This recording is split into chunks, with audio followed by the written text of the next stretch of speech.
you.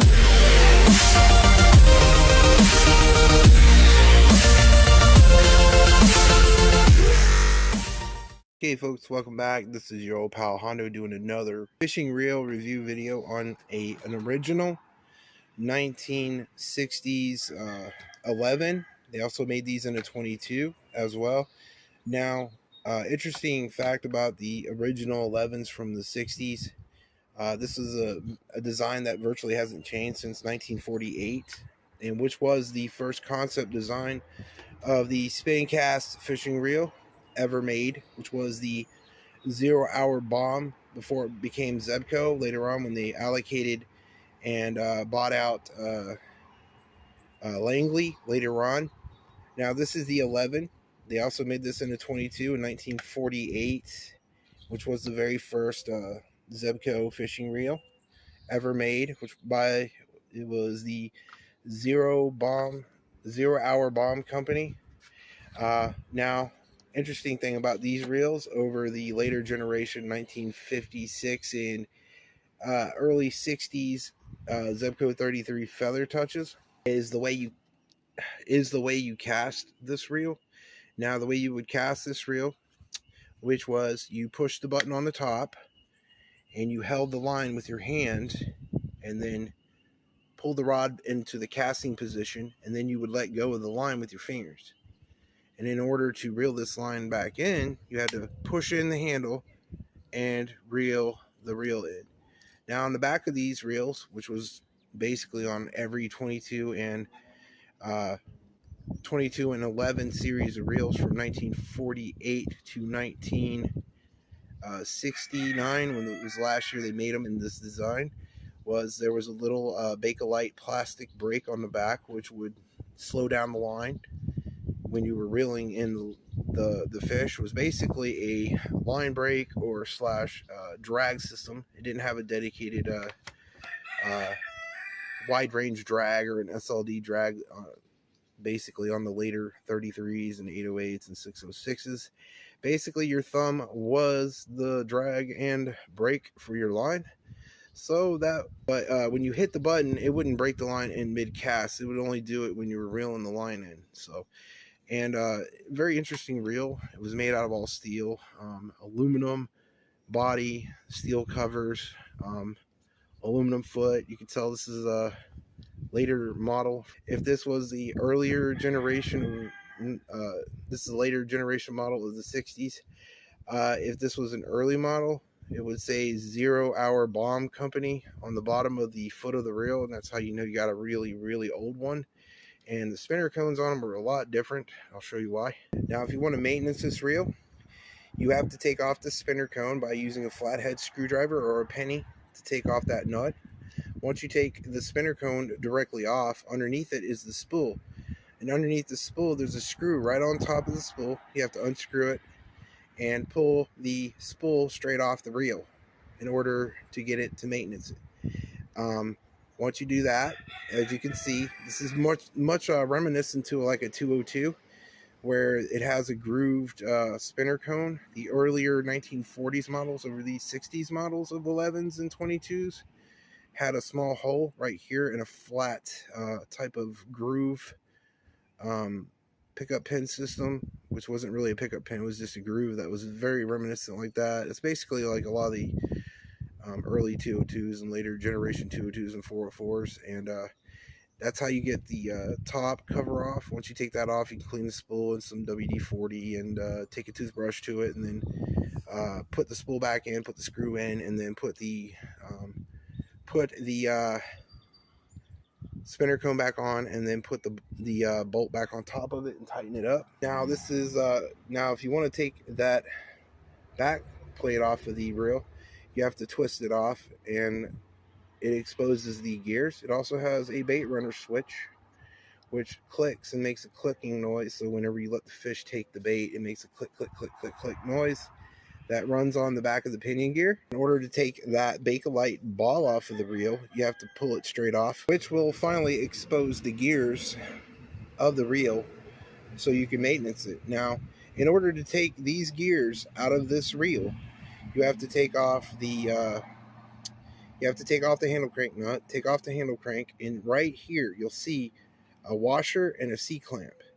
You have to take that washer and C-clamp out in order to take out the wheel gear. Then first you have to have this removed in order to take out the pinion gear. You take out the pinion gear first, and then you take out the C-clamp and the spring and pull out the wheel gear mechanism after you take the handle crank off. Once you do that, you could take the wheel gear, pinion gear, X minus the C-clamp and the spring. You could just take a rag and wipe them off by hand, and the washer, and you take these gears and you put them in a small tub, spray them down with some WD-40, clean them with a toothbrush until they're nice and clean. Reapply grease and oil to the pinion gear, the gear on the bottom, as you can see, and the wheel gear itself, and apply some oil to the shaft. In order to get these springs back in, you have to put the spring in with the washer first, with the C-clamp.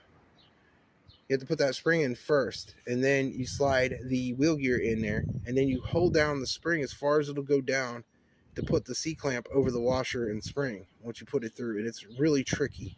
That's why I'm not doing it right now, because it would take too much time in order to do that. But basically, you put the washer on top of the spring first, put the spring back on, and then put the wheel gear back in, and then you have to basically use your fingers to hold down the spring in order to put that C-clamp back in there to get it to go in place. You stick it over the washer mechanism, and then after you get done putting that back in, you could oil the basically this casting mechanism. You oil that from the top to the bottom with the spring. You don't have to take this one out. You just take out the wheel gear spring. You can leave this one in there. And once you're done putting all that back in there, you put in your pinion gear. And what you do is you hold that back in there. You hold the pinion gear down like so. And then you put your spool and your spinner cone back on. And then you put that nut back on the spinner gear, which will hold the pinion gear into place.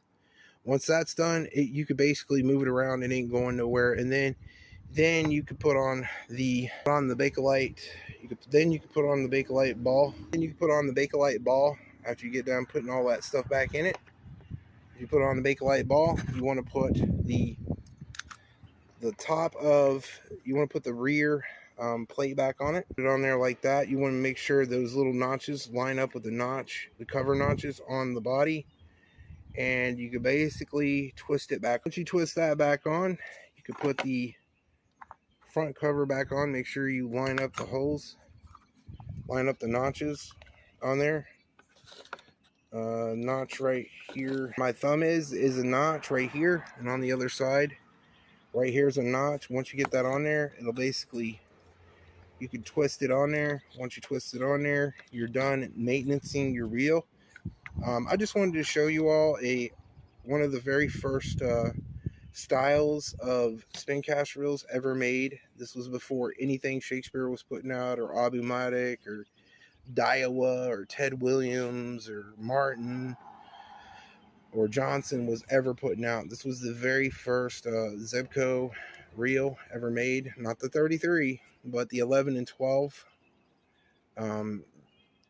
The 11 and 22 reels were the very first reels ever made. And maybe show you some tips and tricks on maintenance and casting one of these old reels if you got them laying around in your grandpa's fishing nook or whatever. If one of your grandpa's fishing reels. Just a little bit of history and maintenance tips on how to take it apart and put it back together on the old school, very first style of spincast reels ever made. Also a note, in the early 50s, when they were first making the ZEBCO reels, one of the